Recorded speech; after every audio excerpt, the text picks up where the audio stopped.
welcome to Xena Warrior Podcast. My name is Vera, and I'm joined, as always, by my two stinky co-hosts, Katie. Hello. And Livy. How bad could he smell? I don't know why that was possibly. chosen for him. I really don't think he smells bad at all. All right, so, I mean, we'll debate this as the episode goes on, but what does Autolycus smell like? Pine. I think mustache cream. Mustache cream, yeah. Fine. So, how is that so stinky? I don't know. Oh, my goodness. Well, today we have quite the episode. We're going to be talking about 410, the key to the kingdom. But before that, well, first of all, happy Hanukkah, everyone. Yay! I hope you're all getting some amazing gifts every night, because that's how many you get on Hanukkah. Spin that dreidel, y'all. And then we have kind of a schedule for Christmas, right? That's next week. Mm-hmm, yes. We're not going to be having a podcast. Yeah, well... Hey, Merry Christmas, no presents for you. Holidays as well. Santa Claus is coming to visit Xena Warrior Podcast and give us a break. I don't know.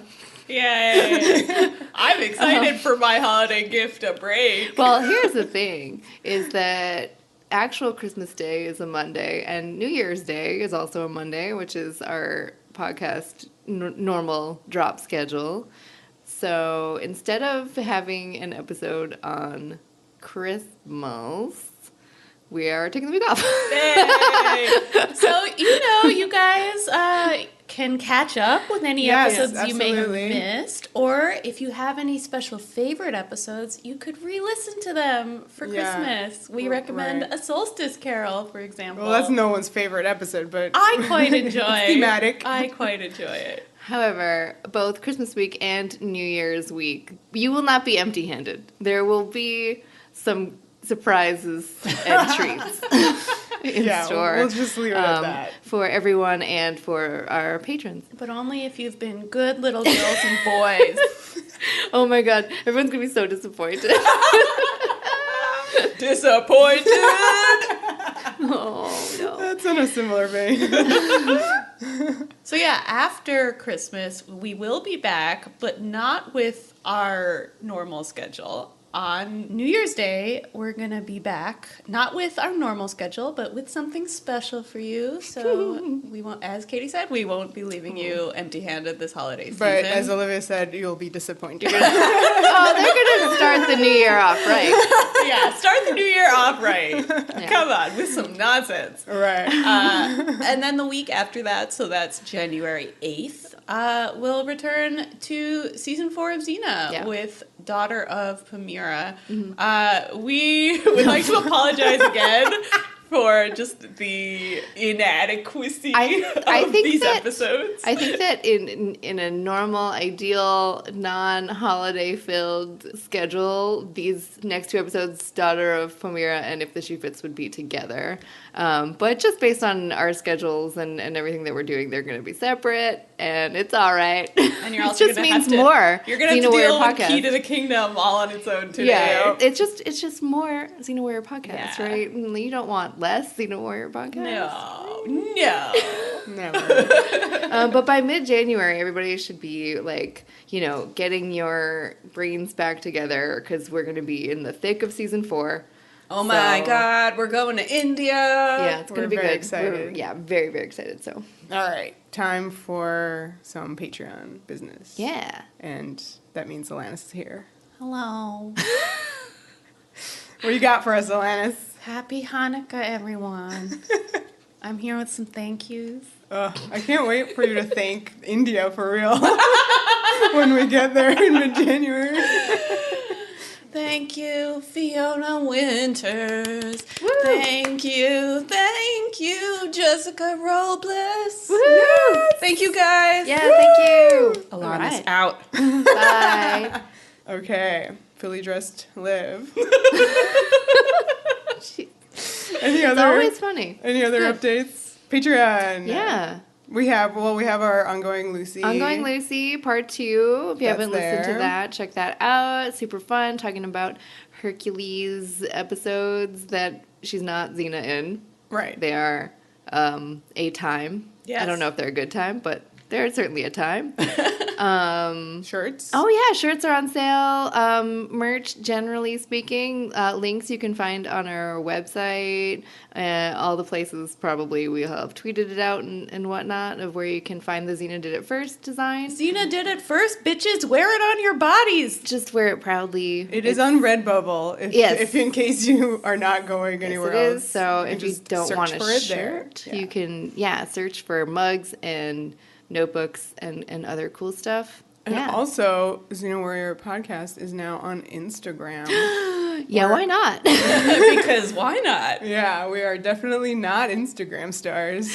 No. Not yet. No. No, but like we're everywhere else. Yeah. So why not? So why and not? I'm excited to use it like at the retreat. Yeah, gonna oh be gosh, good. yeah, absolutely. So follow us along there for more What are we on there? behind the scenes stuff. Xena Warrior Podcast. Hey. Yay! Okay, I'm excited to talk about babies and pumpkins. Babies and pumpkins. Punkin. Pumpkin! Alright, let's get to this episode. Do we like it? Keys to the Kingdom? I mean, it's funny. It's fine, yeah. Yeah, I It's laughed. not good. It's fine. It's not- I don't know. Definitely we've encountered worse. It's better than King of Assassins, which was Yes. Bruce Campbell's previous directorial effort, but Here he is I'm again. not a huge fan of this his episode. of his directing. I mean, it's hard to distinguish because the scripts are, present. All right. Well, yes. Yeah. Like, who wrote and Let's- directed this yeah. thing? All right, on, Vera. Do your job, Vera. 410, The Key to the Kingdom, written by Eric Morris and directed by Bruce Campbell. I was shocked because I was like, got another Armis and Foster, Josh Becker. This reeks of Armis and Foster. But alas, Eric no. Morris is the creator of Jack of All Trades. Uh-huh. So he Starring Bruce Campbell. starring Bruce Campbell. So this is definitely, I guess, prefiguring that show, which none of us have seen. Yeah. I've seen parts of it. Oh, so I'm do ashamed you to have see not it seen in it here? all. Do you see the I ghost guess. of Jack of All Trades? I guess. I It's need like to- Bruce Campbell, I just Bruce Bruce Campbelling. Campbelling seems like a thing that people do. I'm Which just I Campbelling. always like, No, just Bruce. Just Bruce can Campbell. Yeah. regardless of quality. The soup can also do it.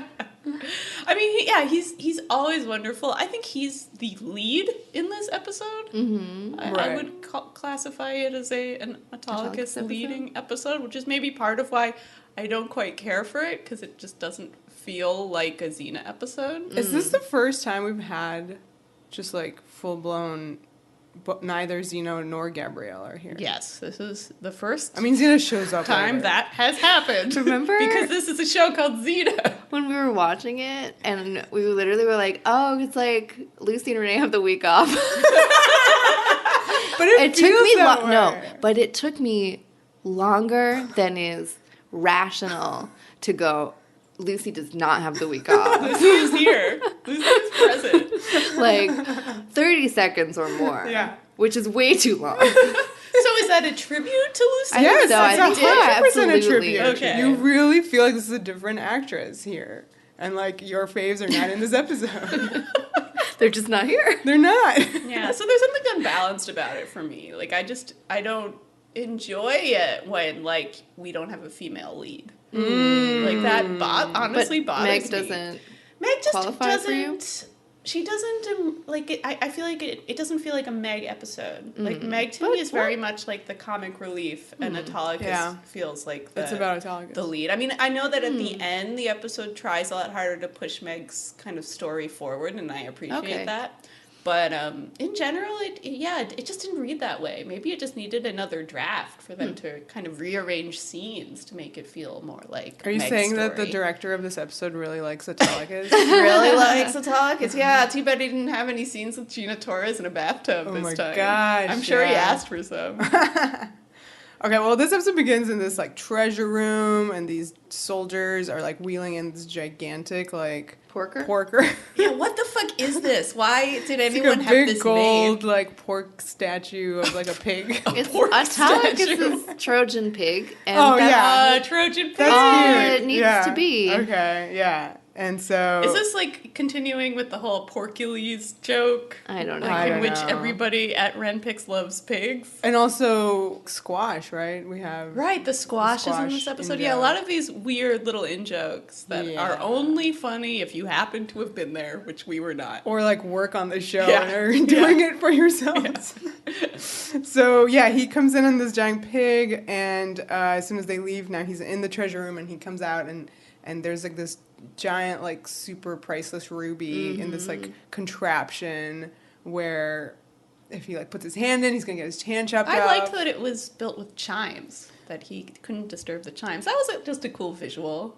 But Yeah. How do you not disturb chimes? I don't know. wouldn't chimes There's literally just- no way to not disturb chimes. Like, whenever the air conditioning switches on, this thing, like, claps shut.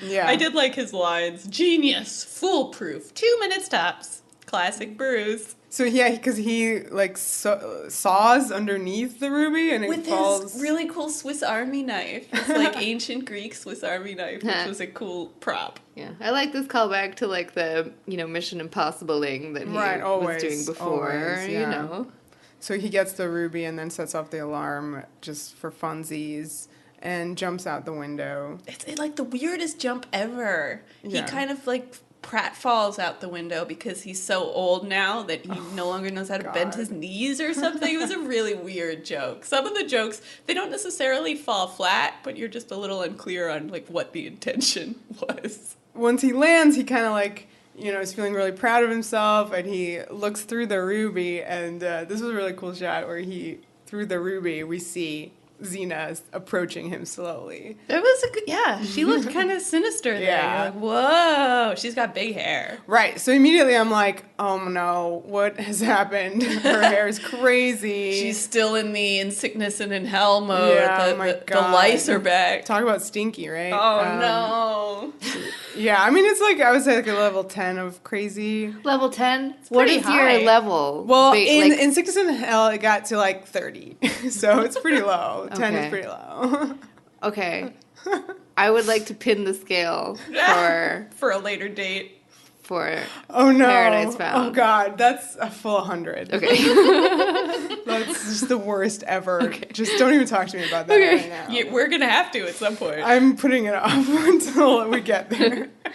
So she's approaching slowly, and he freaks out because, Xena's here to stop him from stealing Yeah, again. again. Even though this is literally like, doesn't The he give up 20th stealing time. every episode Yes. he's in? He's like, oh, I'm a good person now. So I like that she's not saying anything. She's just walking towards him, and he's like, well, they're not even gonna miss this ruby. And then you hear the dudes upstairs in the castle. The ruby, it's gone. So she keeps coming to him, and his conscience like gets him, and he's like, okay, fine, and he like throws it back, like The right. ruby, it's back. That was really funny, I thought. I thought that was funny. Also, just the idea that you could just kind of chuck it over the Yeah, palace like walls right into the the windows. room. And then it turns out once he does that, Xena, quote unquote, freaks out. She's like, "Why'd you do that? That's priceless." What are you, stupid? Oh my god, Meg. So it's Meg. Meg. He's So- never met Meg. He has not met Meg. All right, so Meg's hair now, is it just supposed to be perpetual bedhead because she's Oh no. that's Oh, No. I didn't even think about it from I that think- perspective. sloppy. I think it's Yeah. supposed to be perpetual bedhead. Oh. Because, man, once Autolycus sort of, meets her, he just, will not let up on her job. Yeah, well, that's part of my problem with some of these episodes. And, also that we just had to watch all those Herculeses. And I feel like I've been, watching a little more Hercules than I generally like. Than anyone needs in their life. And then, these kind of episodes where, I think, Bruce Campbell and Ted Raimi are super charming. And on Xena, I'm, a little bit more forgiving. But, those running jokes and, all their, weird little digs. And there's just, a Yeah. sexism that is normally not present That's on why Xena. it's frustrating Yeah. to me that Yeah. Autolycus is our lead, and the whole episode is sort of about, oh, can Meg get Autolycus's approval? Right. And it's like, of her gross. vocation. Yeah, I don't know. I didn't need this in my life. We had this in the original Meg episode, Warrior Princess Tramp. And there it was very aware, of the slut shaming that was happening there. You had Joxer sticking up for Meg almost from the beginning. You had this kind of internalized shame that Meg was dealing with and that you understood was wrong. And that the whole episode, while making some of those jokes, was very conscious of the people making those jokes were bad people. And like most of the men around Meg were terrible men. Mm-hmm. And I just don't see that kind of consciousness here. I feel like the whole joke here is that Meg sleeps with people and that somehow makes her unworthy in Autolycus's eyes from the minute he meets her. Yeah. But also he's really desperate to get into her pants. So the whole thing is just kind of gross and leaves me in a bitter place. Well, the jar is ready for this. Boom. All right. One for now. But we have more for now. Yeah. Yeah. So for some reason, Meg decides to call Autolycus Mr. Stinky the entire time. I just did not find this funny. None of anything that he did, like he wasn't, getting into the treasure room by like being in a bunch of like dung or like dirt or anything. He seems perfectly clean.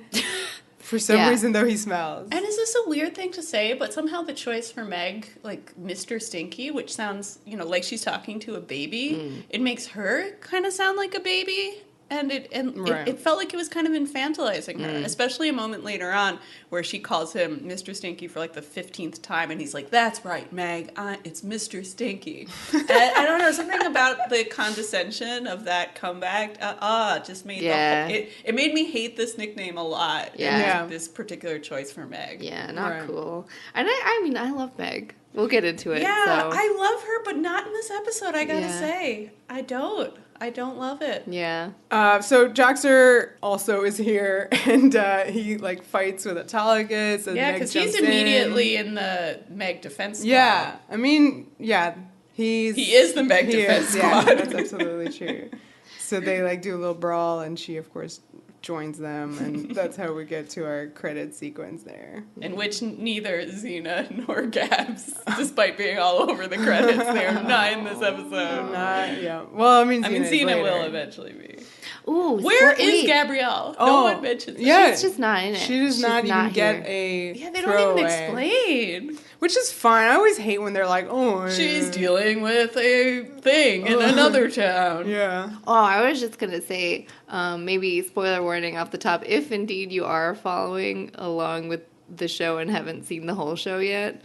The whole Xena Warrior the whole Princess. Xena Warrior Princess. I feel like maybe some later stuff might pop up a little bit. And we'll try, if we are about to say something really spoilery, we'll try and warn. Just to be clear, we're talking about Joxer's future. Yeah. So if we don't care, it's we fine. We had a little conversation before this podcast in which we said, you know what, this time we really want to talk about like this whole character's arc because it's relevant, and we're assuming you guys don't care that much about Joxer spoilers, but just in case, listen, Joxer fan is listening, and he's gonna be mad. The next scene is our gang in a tavern. Meg makes it seem like it's like her place because she's like, make yourself at home. I got like super confused. It was really weird, but maybe she just feels like at home in every tavern. Maybe that's the implication. Yeah, they're drinking grog. She orders 3 grogs. I thought that was cool. She was really like insisting on it. I have a note here that just says, "Why is Meg like this?" And I think what I meant by that is that she read to me as off in this scene, and kind of. In the early part of the episode, I felt like it was not entirely consistent with just the way Lucy had played her in the past. Do you think Eric Morris didn't watch that episode? I don't know. I'm not exactly sure what the issue was, but to me she was really like hyper. Well, she has baby fever. Maybe she's just so set on, she has this like long game going on, so maybe she's acting, and the acting reads as just kind of like a lot. Yeah, I felt like she was just, there were extra faces, extra mugging. It did occur to me that, in the previous times we've seen Meg, she's always, like, in duress. She's, like, being used by a horrible man. Right. Here she's the boss of Joxer, and they're doing this scheme together. So maybe I'm just not used to seeing Meg being comfortable. But I don't know, I literally was like, I don't feel like this is like the same performance as last time. Well, she flirts with Autolycus, and they kind of like lay down this plan Plots. where Yep.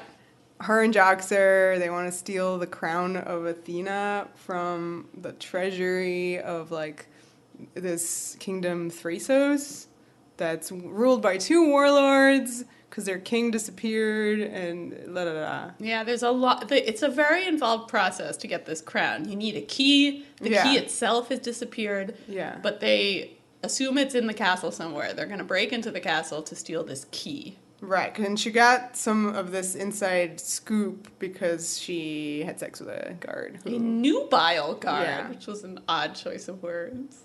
But go Meg! Yeah.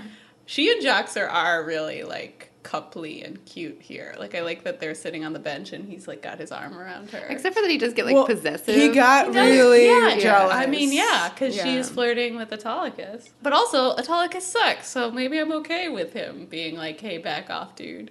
But anyway, it is fun continuity of Meg and Joxer. Right, yeah, they apparently have been dating all this time, which is very nice. I mean, I ship this. Yeah, I do as definitely well. ship this. All right, what else is happening? Meg makes Autolycus say his like weakness as a Yes. king of thieves. Yes, the Scythian double knot. Double locks. Yeah, Whatever. not locked. Yeah, double locked, whatever. Does Autolycus know that this is part of the scam? No. Later, he breaks out of those locks pretty easily. I don't know. I thought maybe he was... It seemed like they were his least favorite. Maybe, because but he of can the way still- to get out of it. Yeah, I guess so. Oh, yeah, there you go. They're not his forte, but he can Right. still do them. And he refuses kind of like to go by Meg and Joxer's plan. He's like, well, if you need my help, we're only going to do it my way. Because he's the lead of this episode. Right. And what is his way? We cut to a presentation of it, which I thought was amazing. I do This think is the scene of the episode Yeah. for this me. pantomime of everything is Oh, great. it's so funny. It's really great. Right. So we have like this evil tax collector, taking everyone's last money in this village, and in come some bandits. I call this the bad acting Olympics. Yeah, this was incredible. So it's like Joxer and Autolycus, they have like the Zorro-esque masks. I was They going to say kinda- Princess Bride. Yeah, Princess Bride, Dread that's it. Pirate Robert Yeah. Luke. Yeah, legit. So, I don't Which even... is Zorro-y. Right, It's yeah. both correct. And you know what? I think the accent that Bruce Campbell starts off with is trying to be kind of Zorro. It's Oh like- my god, it sounded like he was doing his Hunchback of Notre Dame again. I guess they all kind of blend together, the silly voices. So he's like, we're villains. Right, that was so great. And then I love how bad Joxer is God. at saying lines, and then somehow under his influence, Autolycus becomes really, really bad at saying lines. So yeah, Joxer's like, we're bad, we'll kill you, we'll gut you. So, because he wants the money from the tax collector, and in comes Xena, warrior princess, to save the day. Oh my god, the way she's standing here, just the way Her her physicality posture. is amazing. The, like, crouchy. Oh my god, she like fights the villains, and this must have been so much fun because it's like Lucy hates all her fights. So, Yeah, this is how she wishes Yeah. she could play the fight. and of course she cuts off quote unquote Joxer's hand, She took my hand. and All these kicks, she just sort of Yeah. kicks without, like her foot doesn't even like go above like the level of her shin. It's just like the saddest little kicks. it's really really funny. The physicality is incredible. Her acting is also very Yeah, bad. so bad. It's so great. Oh. Don't come back or you will suffer the wrath of Xener. Yeah. Which has to be an in-joke for Yeah. all the Kiwi accents. Totally.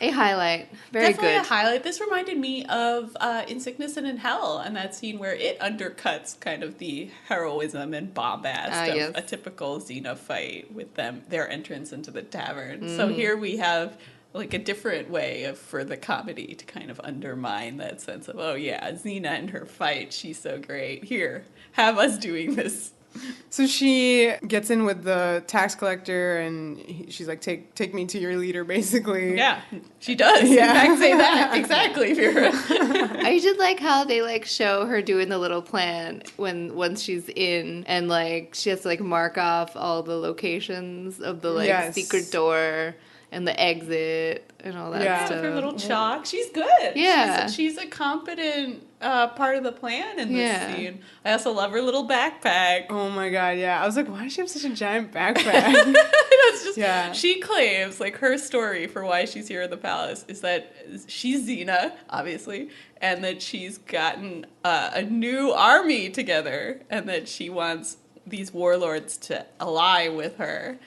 But apparently somebody else has found out about this prospective alliance and has sent an assassin. So she's here to both, like, warn these warlords about this assassin and also, like, be in an alliance with them. And I thought this was just a very funny idea. No one's like, hey, Xena, haven't you been, like, good for, like, 3 years? Well, she says she's starting another army. Yeah, but, like, no one's like, oh, my God, I thought you were nice now. She could go crazy any day. It's totally in character. Yeah, so the warlords kind of like show her around the castle, and they're like, oh, there's that room right there, and it's very important, and has guards in front of it. Like only the inner circle can go in there.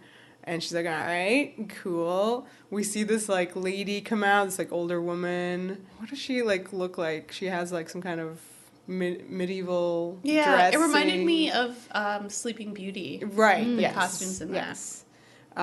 So she seemed important. I was like, what's up with this lady? Meg's been marking off like all the important points and like putting arrows everywhere, and she's warned that the guards are to be on the lookout for an assassin. And then Autolycus comes in, and he's like... Through the window, of course. And he's following all her marks to get to this room.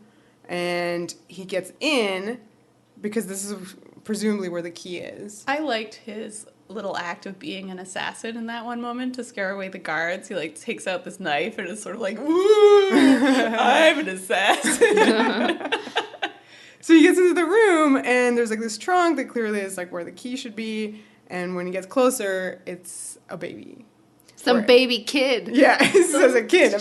Some baby kid. That's weird. Meg explains that the baby kid is the key, Mr. Stinky. I think it's super weird that they keep this baby in what is literally an trunk. actual trunk. Yeah. Like, the lid is up, but like, what if it's shut? And we're later going to find out that this baby has been a baby for 20 years. So why in all those 20 years have they never, like, made an actual crib for this baby? I don't know. Why is he still in a trunk? So weird. Well, Meg sort of betrays Autolycus and screams for the guards. Yeah. Kind of, sort of betrays Autolycus. A little bit here. And she takes the baby in her giant backpack. I really love the moment where she turns to one of the warlords, who you may recognize. He is Backstreet Boy from Mortal Beloved. That fucker. Here he has some like long, luscious Snapean hair. Oh my god, yeah. And Meg, as Xena, turns to him and has this like, you know, that's right, I'm leaving. Just be grateful I don't come back with my whole army to mess up your fancy hair. And Oh she my like God, ruffles it. yikes. It was a good moment. I thought that was funny. Vera's like, ew. No, yeah, that guy, he was like extra gross in this episode. Meg has a baby in her backpack. It gurgles. The lady hears it. That's right, yeah. like- Mysterious medieval lady. You'd think that, like, her whole life is, like, protecting this baby. Yeah. If she heard a baby sound, A gurgle. why would turns she out know this it? lady is pro Meg as Xena kidnapping the baby. She thinks this is like... Oh, yeah? guess so. Yeah, this is gonna break the curse, she Yeah, thinks. okay. But it's weird. Okay. It is definitely weird. Okay. I don't know. Couldn't she just do it herself then? Yeah, I mean, don't pull any of the threads in this Okay. particular sweater, because All this right, is all gonna right. fall apart All right. real fast. But yeah, apparently this lady's been waiting all these years for someone to kidnap the baby. Well, this woman, her name is Griffia, and she's the guardian of the key. So that's her job right there. I Right. would just like to point out that right after my note about Griffia, the guardian of the key, is where I made a giant star and wrote that I miss Xena and Gabrielle. Well, So it took about that long. This is like for 10 me. minutes in. Yeah, when you suddenly realize that they're not going to have a glorious entrance. Like, it's just that you're stuck with this. This is as good as it gets, everyone. So Autolycus has been put in prison. He's in a pillory. Yes, he's in the pillory, and he has the fucking double Scythian locks all over him because Meg screamed that out. I love his companion in prison. Yeah. It's Burger King. Yeah. Awful Nails Man. He's Burger King from all the Princess Diana episodes. He looks like the King of Rohan once he gets like super duper duper old. Yeah, well, they both have those like really long, horrible nails, and I loved that they put the nails on that guy. That was a great detail for how to really make this dungeon seem like the worst. Really gross. Yeah, so Griffia, who's super calm, comes and asks Autolycus, like, why Meg would steal this baby, and he's like, well, she doesn't know what the heck this is. And then the creepy Burger King prisoner says the legend of the key, which is the key will point to the door, to the crown of Athena, and more. Once the key opens the door, the child will be no more. Mm-hmm. That's a great poem. That's like some Emily Dickinson right there. And then Autolycus escapes from his pillory. I do like that Otto's response to this poem is that he's immediately concerned for the kid, which reminds you that he's a nice guy deep down. Yeah. Especially when it's not about women. Yeah. Then he's fine. Well, yeah. Oh, I was just going to go off on like a Bruce Campbell tangent about like the personas that he plays and all sorts of things, and why like for the most part Autolycus is also in that mold of like you get it and you know that he's always like this good guy. This episode really bugged me. Yeah. Because like you really felt like he was just being gross. You know what I mean? Whereas like you watch like Ash or something and you like understand that character, It's and like like everyone bravado around most of the him time. is like checking it. You know what I mean? Yeah. So you get that balance where like that's not happening here. Like he talked about flirts earlier. in like an over the top way that's a little bit gross, but at the same time there's so much irony in it that you realize that he's not. It doesn't read as gross. It's funny. Right. Yeah. We didn't really talk about the scene between Autolycus and Joxer where Joxer really defends Meg, and that's the bit where Autolycus says that she has no loyalty to anybody. She's every man's woman or something. No. It was just a really icky conversation. And then he also said that he needed to be bought, like, to help them even with this. Right. Well, to be fair, this is, Autolycus always needs to be convinced to do nice things, and this isn't even a nice thing. Like, that's one of the odd parts about this episode, is that it is all about stealing. Even when you find out why they're still stealing. It's not exactly, like, in the service of good. All right, let's talk about Meg and the baby and Yes, how she brings the baby back, and Joxer meets his new son. Yes. So this is when the plot turns into Raising Arizona, which I think must be the kind of influence. That seems. Did they also try to feed the baby in Raising Arizona cheese and pickles? I think they've tried to feed that baby much worse. Oh my goodness. Wow. Everybody wants to kill the baby. But yeah, that is something I noticed about this, is that it's weird to have an episode, that doesn't star Xena and Gabrielle, and it's a heist. They're kind of always up to mischief. I know it turns out that Meg has stolen this baby because she knows this baby isn't loved and she wants to love it, but it's still like it's not her baby. You know, she is just stealing a baby. And she says that this is all that she's ever wanted, which was like this baby. What do you think of that, Vera? I think that's new information. For Definitely sure. new information. I don't mind this direction for the character, especially because it does a pretty good job psychologically of explaining, this is a woman who's never had any kind of stable family. Mm-hmm. So, she feels that the only way she can have that is by stealing it. And that's sad. That seems consistent with things we know about Meg. but I just wish her IQ level or something was a little higher. In this episode. Just in general. Or just in general. Honestly, no. In What? this episode. Okay. Sorry, yes, in this episode. But like throughout this episode, like in various little ways. Like I just felt like all of her dialogue and stuff and this whole plan of baby stealing. Right. Like she's a bit like a character in a Coen Brother movie where she just feels like it's kind of mocking her. Like even though it has a sense of her honest pain, it's depending on her stupidity kind of for the plot to work. And that does a disservice to the actual, like, character stuff that is in there, because what you said I agree with totally, that, like, you can understand where she's coming from with her desire to have a family. Yeah. I do get that, for sure. Absolutely, yeah. I feel like this episode makes fun of her too much for me to fully get behind some of this character work. I mean, this is going to come out later, but since you guys are talking so much about it, part of Meg's situation here is that she, Debbie Downer reveals that she can't have kids. Right. And I don't know. That's definitely new information. It's the only reason why she would steal a baby. Like, they wanted to build an episode where... Like, they wanted to have an episode where Meg steals a baby, and they're like, well, why can't she just, like, have her own kid if she really wants a family so badly?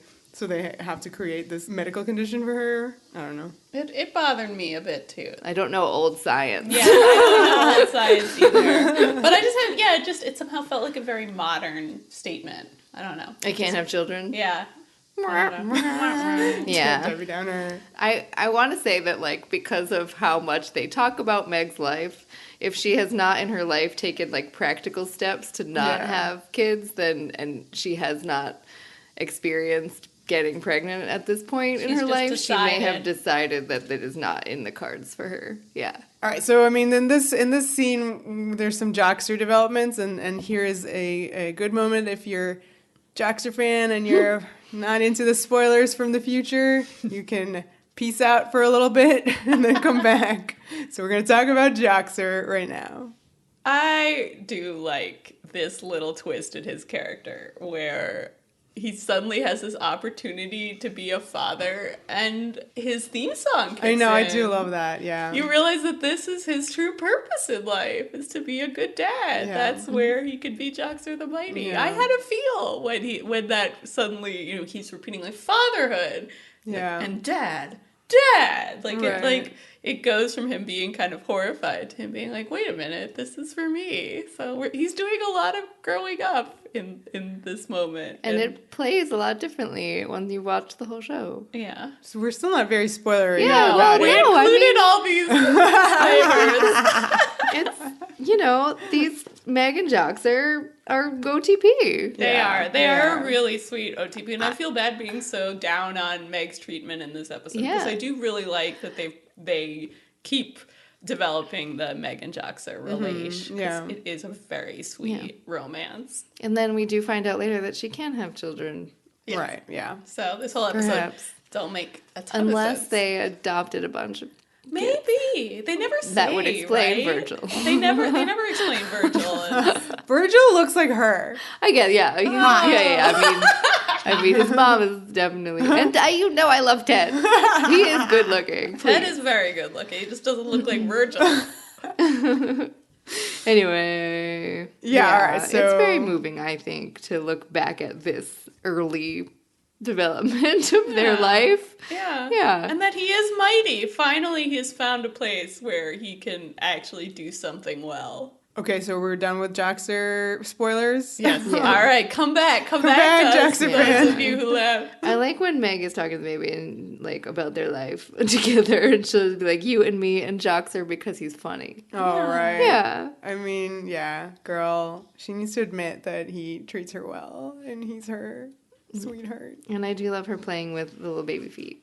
I mean, yeah, that was cute. Cheeky monkey. Yeah. Because Aw. it's cute when they have the baby, and then it's hilarious when they have to act with Oh, a the hilarious doll pup. baby. Oh, the Oh, doll yeah. baby. Yeah. Oh Also, my that God. baby's wearing the most hilarious outfit. It's like a hood. Just Well, the baby outfits on this show are very, Yeah. very hilarious. This really baby funny. freaks me out, though. Oh man, the little teeth. Yeah, this baby just has a really. It's one of those babies that looks like an old man. Has like Right, an old well, man he face. is. I didn't even think it that way. But But yeah, I don't know. Yeah. This baby scared me. Right. Well, one of however many that they used. Yeah, yes. all of these babies scared me. The little teeth is what really freaked me out. I do love Meg's lines to him saying, "You're the best baby, the first baby, the only baby I've ever had." And I call her Nancy. Oh my god. That's 30 Rock Rock reference. reference. That's amazing. All right, so Autolycus is really not into this whole stealing the baby thing. Especially because she betrayed him to do it. Well, he's mainly mad because he got conned. Yeah. And no one out-cons him. And he wants to take the baby back and get the significant reward, of course. But also because he doesn't do kidnapping. And Meg's got a shamrock, and she's not afraid to use it. Little shamrock. Aw. I love how she's holding it. Yeah. Just like twisting it around her finger. So they have this like hilarious kind of fight, but not really, like a chase through the stables. And the baby gets loose. Yeah. Is this the first time she calls the baby Pumpkin? Yeah, Punkin. She comes back and the baby's not there. So she's like, Pumpkin! Pumpkin! So yeah. I mean, cute. We referred to this episode as Pumpkin. When we were like, what's next on the calendar? Vera's like, Pumpkin! Like, it Right, makes but sense for Meg Punkin- to say Punkin to his baby, but Mr. Stinky, no. Yeah, you infantilize a baby, and that doesn't say anything about your infantilization. It just says that you say stupid things to babies, as so many of us do. But somehow calling this grown-ass man who's supposed to be this dangerous king of thieves, Mr. Yeah. Stinky, I don't know. It just... I feel like there was some better nickname for him, even if it was Right. still about the way he smelled. Yeah. And it's like, I mean, she just could have called him like Otto or something, because Right, she Otto always, baby, yeah, she always yeah. has like hilarious nicknames for her. That's not the Meg. men. That was that Right. other Well, thing. Xena's Meg impersonation. Oh, yes. She did Yeah. in that episode, yeah. So yeah, so like Mr. Stinky doesn't even at all like even register with the continuity of what Meg How does Meg- with like men who are kind of trying to control her. You know? Yeah, Right. that's a really good point. Yes. So the baby crawls out of the stable. Do you like the shot of like the little baby feet moving Yes. away? Yes. Like past the It's- stable door? It's hilarious, and they do all the bloopers with this baby. They and could this not get actual this baby to crawl straight. I actually do really love the bloopers of the actual baby eating dirt. Oh my god, that's right! I'd forgotten about that. That's funny. I love the baby riding away Oh my god. with the reins. Wait a second. Yeah. What? This Before whole- that, there's so much more craziness. No, that's the only. That's thing like the we need to the talk about. ultimate. That's the cherry on top of this whole thing. So basically, this baby crawls out into this village square, and like all sorts of chaos ensues. People just start fighting. Yeah, people start fighting. Because Joxer's like staggering into things. He's He always starting brought fights. squash for the baby, Right, and then and- like puts it in his face. I like that he says the baby's gonna be warm, fat, and happy. I mean, That's yeah. very See, sweet. he's a good dad. Yeah. And then Autolycus is like fighting these like soldier goons, and then the two warlords, or no, somebody comes on like this chariot. Right, and- yeah, palace guards. Yeah, the palace guards come on the chariot, and then like of course the baby gets into the chariot. Of course. And that's of Katie's- course, it's inevitable if there's a chariot, the baby's just going to crawl into it, take the reins, and go. I mean, I know this baby turns out to be an adult man Yeah. in a baby body or something. Yeah. But still. It was so funny. And Meg is like running around through this chaos, like screaming, "Pumpkin, pumpkin!" Pumpkin! And yeah, But the best thing about it is just how terrible the plastic baby is once Yeah. the chariot starts moving. In any wide shot, you just see this very obvious doll But being how come? pulled around. How come the baby is driving the chariot, right? So he's facing forward, the doll. Mm-hmm. But then we always have these shots of it, like looking backwards at the camera as an actual baby in the chariot. I and don't it's know. funny. That's just what they could get away with. Yeah. So we have this whole chariot chase sequence. Yeah, because Meg goes on a horse with Autolycus, and they chase the baby in the chariot, and then also Joxer gets on a horse and also goes. Yes. Oh, I was gonna say that previously I really liked the baby, the pumpkin cam when he's crawling through the. Yeah, that's true. There's like this handheld Yeah. camera right in the baby's face. Yeah, so that's It a was good really gritty. a point to Bruce, the director. All right, so Joxer gets up to shenanigans, even chasing this baby on the horse. He's like, Daddy's coming. And he goes into a tree, and then he tries to jump, like, into the chariot. So far away. He misses by so much. And then, of course, gets caught in the reins or in the chariot and gets dragged. Do you think this was a reference to the Gab drag? No.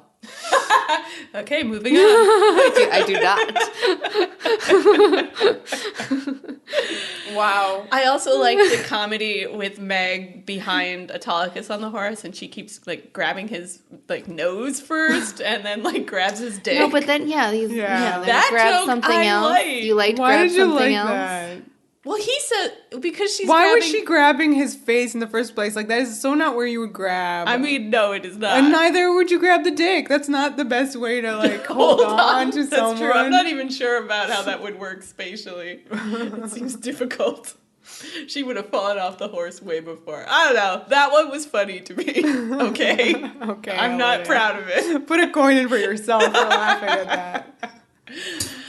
Okay. But I actually did. This was another moment where I felt like Lucy maybe was overplaying Meg for me. Like there was just so many faces. Like I mean, she was stealing the scene God. with the faces, but like it just felt very unmotivated. Like nothing was actually happening, and you just see her kind of like journeying in the background. And I don't know. Can we take a moment to talk about some tea that Bruce spilled about directing Lucy? Okay. I mean, it wasn't. It's not Okay, really wow, that, but wow. It's not really that. It's not a lot of tea. It's just it's like a let's have statement the that tea. I translated as tea, where he was like, well, you know, they're buds and they're really great together acting, but like directing her seemed to be difficult for him just because she didn't like having things explained to her. Like she's like an instinctual actor, so you have to tell her like the basics, and then she like does her thing. And he found that very difficult because she's like the star of the show, and he wanted to like be more specific, I think, about their gags. So I don't know. Maybe he also didn't quite like some of the stuff. It just felt very like, I mean, don't get me wrong. I love Meg so much. And maybe actually it's my love for Meg that makes me not like this episode. Because I did feel like in these moments, where like her child's been kidnapped. You know, I wanted like an actual emotion. It was just so over the top with the comedy faces that to me it just didn't feel like the character. It just felt like how can I best steal this scene from the other comedians in the scene? I mean, I get that, but I did love that she jumps into the chariot. I mean, that's like that was great. That reminded me of Princess Diana, like being Xena and getting her baby. Right. Yeah. Too. These moments like, where the legit. warrior characters get to be warriors are yeah. always really satisfying. So I loved seeing Meg grab the reins, literally. Yeah. But then they crash. Yeah. She was driving. Because women drivers. No, put one please. in. But why did you? I did it just to Why? be able to put a coin in. You're taking the jar for granted. So Joxer and Autolycus think that Meg and the baby are dead, and so they have this like intense moment. But luckily, they're both alive. Woo! So then we have this like campfire scene. Yeah, here's where Meg explains her reasoning, which is that she had heard gossip about this baby and that this baby had no one to love him or care for him or tell him funny stories. So she decided she was going to steal him. I don't know if this What a is weird thing. consistent even with what we saw, though, because Griffia is there. And it turns out she would probably love this baby. I don't know. Griffith seemed like she was like a really stern nurse. You know, Maybe. like Yeah, she's she not part wasn't of concerned the that the baby story was that Meg kidnapped knows. or Yeah. anything. Yeah, I don't really know how Griffia and Pumpkin entertained themselves. I don't know. I when mean, they were that alone. whole situation is really weird. So maybe they Yeah. both felt so weird about it. Meg has heard a version of this and has decided to steal the baby so that he can lead a good life. And Autolycus is mad because he thinks that this whole thing's gonna mess with his reputation. Right. He's mad at that, which is weird because, like, isn't his reputation stealing things? So stealing a baby, stealing anything. Well, babies, I don't know. Yeah, he's just weird about it. But he is the only grown-up in the scene because he's the only one who brings up the fact that can she afford to have a baby right now? Right. And so they somehow convince themselves that they actually have to steal the crown of Athena anyway, just to be able to start a college fund for little Pumpkin. Oh my goodness. Autolycus also wants to hold the baby because he's never held the baby before. Yeah, or that held was a baby. sweet. I kept feeling like this. I didn't trust it. I was like, he's doing something. He's gonna make some kind of switch or hide something. like in the baby's blankets, but it seems like he really did just want to hold the baby. I liked it. I believed it. I mean, it lasted for 2 seconds. That was the comedy. Yeah. Cute, yeah. He was like, all right, this is done. And Meg goes off with the baby. Joxer and Autolycus are alone, and we have more beats with, Joxer being dad. Which he's first freaked out by, but then likes. He's into it. Yeah. Joxer the Mighty plays again. So this is an important scene now with Meg talking to Pumpkin. This is when finally Meg Punkin. Should we explain why we keep saying that? Pumpkin. That's from The Heat. I'd forgotten that's the what cat, it's from. The cat's name is Punkin. Pumpkin. Yeah. Okay, I finally get the joke. Her backstory. Yeah, yes. Meg's had backstory. We've heard some of this before about her horrible home life situation. Right. But this actual story about little Meg looking at the stars is very beautiful and moving. Mm-hmm. She saw all these lights. She imagined that each of those lights was the window of a happy family's house with a little girl in it looking out the same way she was looking out. And she wanted to be one of those other little girls because she assumed that their lives were much happier than hers. Poor Meg. I thought that was really moving and sad. And, this happens pretty late in the episode. It must be past the halfway point. And this was the moment where I felt like it was finally saying Meg is the central figure of this episode, not Autolycus. Yeah. So, right. I have a problem with the way this was withheld for so long. But then Joxer and Autolycus are, watching this whole thing from the bushes. Right. Oh, that's right. Yeah. And they hear everything, and Autolycus apologizes to Joxer for he being a dick. Yes, he apologizes for that comment that he made about her loyalty to one man. Yikes. Coen. Just Coen in general. The fact that they tried to craft a little character arc out of this annoyed me. And the fact that Autolycus has to overhear this very private, sad conversation to change his mind about Meg. I hated everything about this, to be honest. Yeah, it's not the best at all. So the next morning, the three of them are just, looking at this baby, waiting for it to do something. I did like that baby point of view shot of the three of them just hovering, being like, dude, be a key, be a key. Exactly. And the baby poops, so that's what he did. Good thing, because his trousers, as Meg likes to call them, were a map. Yeah. So the baby is a map, literally. They follow the map to the door, and there's a pillow. Literally, it says key on it. What a weird Put baby here. rigged up system. Yeah, place baby here, and wait. Yeah, for you to be served. They're Meg's gonna do it, and Autolycus freaks out because he's tells her the rest of the prophecy where baby is no more. Exactly. So that's good. Otto thinks he's saving the baby's life. Yeah, and then. Oh no, there are goons coming. Always goons coming. So we have a lot of shenanigans now. Oh yeah, there's this grappling hook they're trying to throw around a skylight, and Joxer of course ends up throttling himself with it and naturally hooking his own butt. Naturally. And, all the jokes you can expect from a grappling hook. Yeah, and then I like that Meg takes over to do it, and she does it more competently. Yeah. Meanwhile, Punkin making a beeline for that cushion. Punkin, so excited. Finally has gotten here. Yeah. And Meg just screams, no! Which was really sad.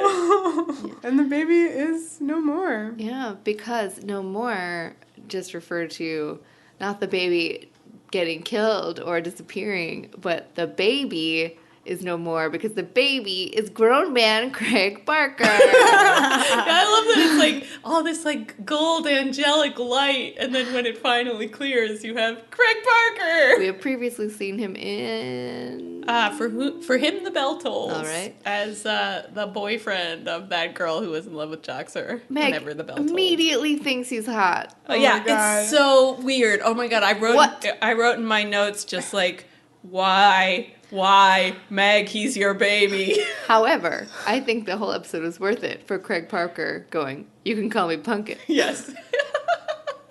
I did love once he's Craig Parker and you have this dramatic zoom in on him, and then you have the same dramatic zoom in on Meg, and she's like, Punkin?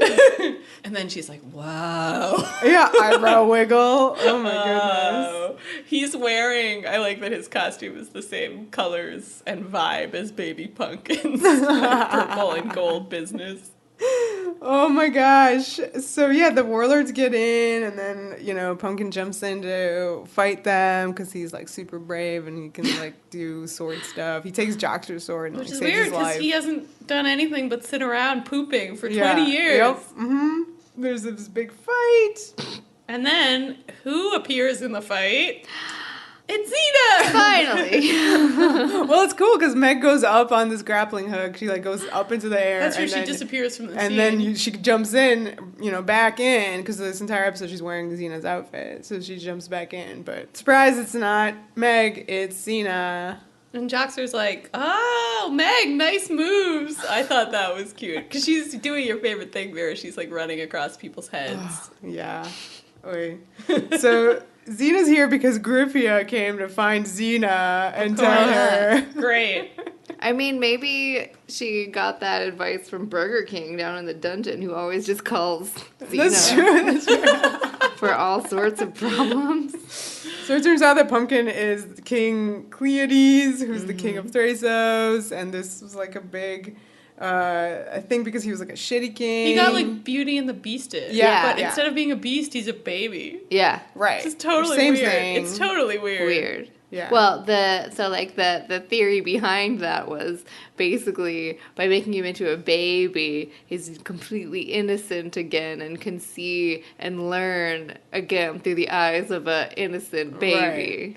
And then, surprise, Griffia isn't like this old hag nurse. She's his hot wife. Yeah, and she had to be an old lady to learn how to care about That was stuff. so that was weird. weird. I didn't Really understand weird. that. And there's the whole idea that, I don't know, that men are babies and women are old hags to care for the babies. Like, Yeah. okay, episode. Yeah. No, I don't- Okay. And That's even if not her right. entire, like, raison d'etre here is to care, she showed so little, like, issues with when he was kidnapped. right. Well, that's why you said that you I thought think that she was wanted pro she was ready. kidnapping. But She like, thought- she didn't know that they would take her. Did she- She clearly Take knew him. Xena because Oh. she went and found the real Xena. So she was hoping that fake Xena was real Xena, finally Okay. figuring out the secret of the Alright. key and going to break this curse. Alright. But yeah, when she realized that was not the case, she went and found real Xena, which was smart of Griffia.